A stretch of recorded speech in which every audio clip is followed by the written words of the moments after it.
माँ दुर्गा के नव शक्ति का दूसरा स्वरूप ब्रह्मचारिणी का है। ब्रह्मचारिणी का अर्थ तप की चारिणी यानी तप का आचरण करने वाली। माँ ब्रह्मचारिणी की कथा। माँ ब्रह्मचारिणी ने अपने पूर्व जन्म में राजा हिमालय के घर में पुत्री के रूप में जन्म लिया था। तब देव ऋषि नारद के उपदेश से उन्होंने भगवान शंकर को अपने पति के रूप में प्राप्त करने के लिए अत्यंत कठिन तपस्या की थी। इस दुष्कर तपस्या के कारण उन्हें तपस्विनी चारिणी अर्थात ब्रह्मचारिणी नाम से आभावित किया गया। कथा के अनुसार 1000 वर्ष उन्होंने केवल फल मूल खाकर व्यतीत किए और 100 वर्षों तक केवल शाक पर निर्वाह किया। कुछ दिनों तक कठिन उपवास रखते हुए देवी ने खुले आकाश के नीचे वर्षा और धूप के भयानक कष्ट भी सहे।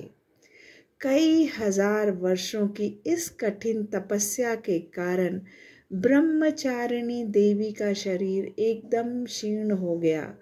उनकी यह दशा देखकर उनकी माता मैना अत्यंत दुखी हुई और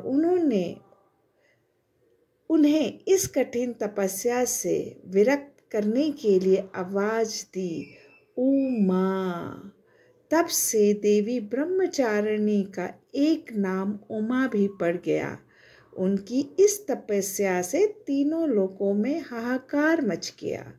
देवता, ऋषि, सिद्धगण, मुनि सभी देवी ब्रह्मचारिणी की इस तपस्या को अभूतपूर्व पुण्य कृत्य बताते हुए उनकी सराहना करने लगे।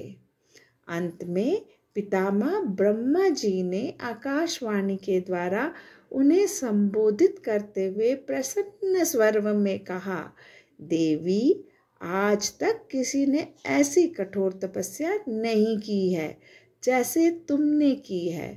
तुम्हारे इस कृत्य के चारों ओर सराहना हो रही है। तुम्हारी मनोकामना पूर्ण होगी। भगवान चंद्रमौली शिव जी तुम्हें पति रूप में प्राप्त अवश्य होंगे। अब तुम तपस्या से विरक्त होकर घर लौट जाओ। शीघ्र ही तुम्हारे पिता तुम्हें बुलाने आ रहे हैं।